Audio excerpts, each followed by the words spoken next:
love the outdoors. I love to bike. I love to paddle. And I was talking to some friends who enjoy the same things, talking with my daughter. And we all knew that those things that we do for fun can be used for modes of transportation to distribute safe water on our projects in the developing world. And we thought, well, what can we do to maybe showcase that, to maybe get people excited to donate to our work? And so we chose to put all of our water equipment that we use on a project on stand-up paddle boards and paddle the Susquehanna River. Why the Susquehanna River? Well, we thought it would take us about 30 days. And in those 30 days, 126,540 children will die because of bad water in India and Kenya. It's too much. And I know we can't save everybody, but it's our goal as we go through this project to raise $1 for each one of those kids. What difference does that make? Well, with $1 for each one of those kids that will pass during our 30-day event, we can impact 3 different communities and up to 265,000 people. It's worth paddling for.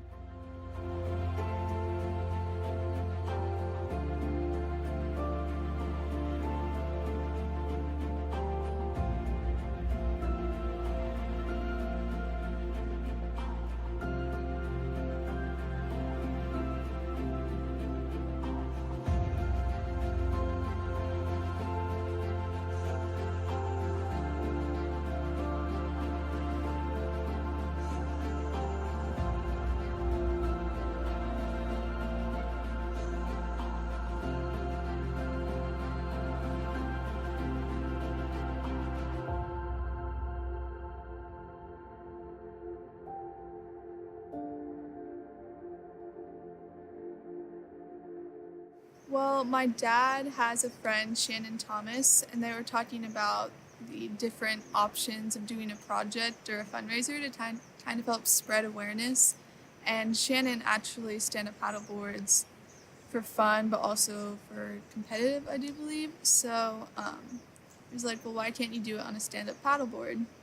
And so my dad came home and we started talking about it, and I just thought it's easy enough, or it sounded easy enough at the time, that it was kind of a no-brainer to do it.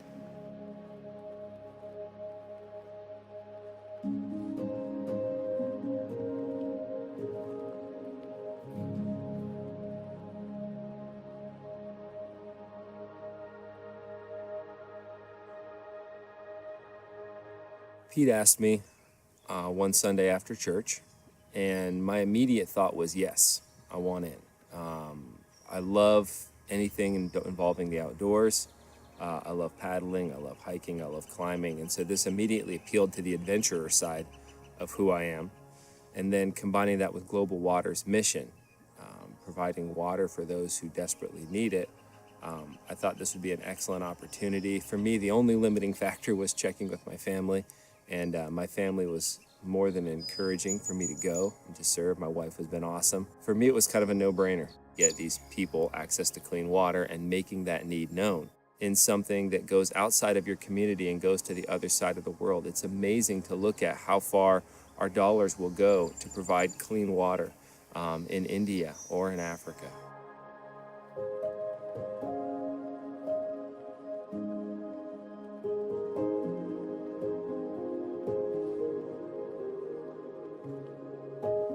During school, especially in nursing, you get to hear a lot about health disparities. You get to hear a lot about hurting people and need.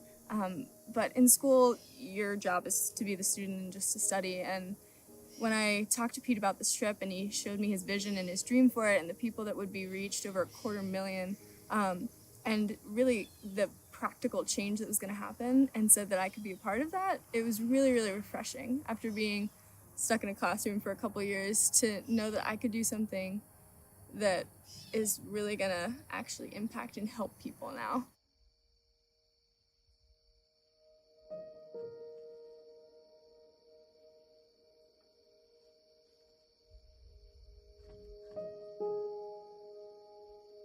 It brings clean water to people, and it empowers the local politicians. It empowers the grassroots people that are doing ministry, that are able to reach out to their own poor and impoverished. It allows people to actually make better health decisions because now they can wash their hands and make an impact on their health.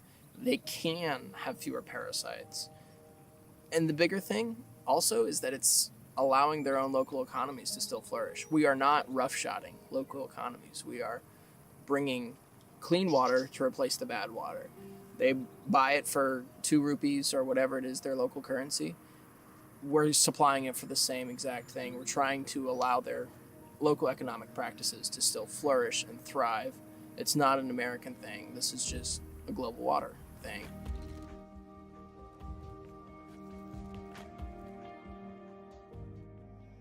Pete did his Mission Monday talks at Cedarville University, which is where I attend, and he was telling us all about it and how kids were dying every day, and all he needed was people to be willing to come and help him, and he needed help for the trip. So Emily, JT, and I all headed down after the Mission Monday talk was over and talked to him, and I decided right there that I was going to go and help, because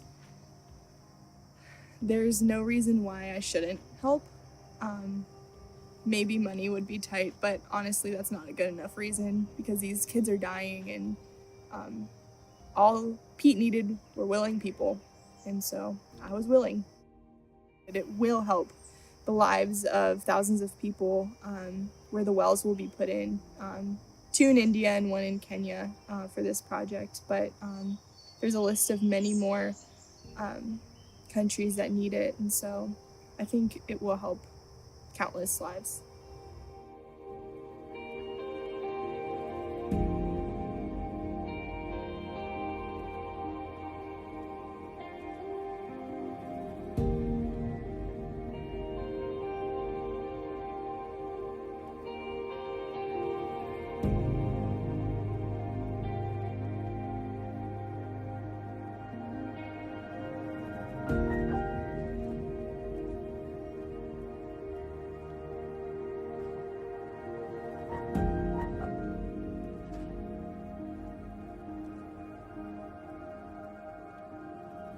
As I thought about India and Kenya, they have access to water. Where project sites are at, their rivers, just like the Susquehanna here. Their problem is the same as our problem. As we paddle along this river, there's trash along this river. This water is not safe to drink. We haven't met anybody that would drink water from this river. In fact, we've met some that won't even go in the river anymore. But in America, we have the capacity, city water and sewer, to render it safe in tremendous capacities. In the developing world, they don't have that privilege. They can enjoy the benefits as I did growing up. I didn't get sick from the water. I turned the tap on and there was safe water. What we want to do is take water, just like I'm sitting here tonight, in my hometown that I never thought I'd come back to 30 years later to help humanity, but to take their water, render it safe, and allow them a small portion of the life that I grew up.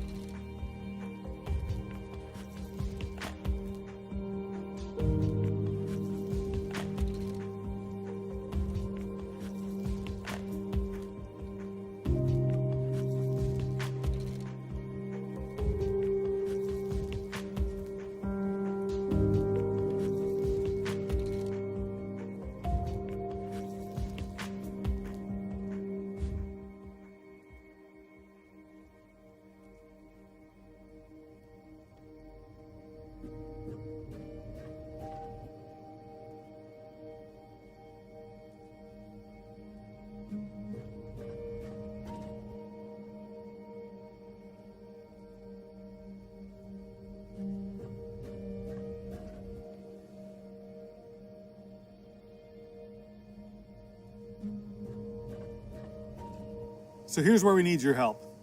You can help us honor those 126,500 children that have passed away during our adventure.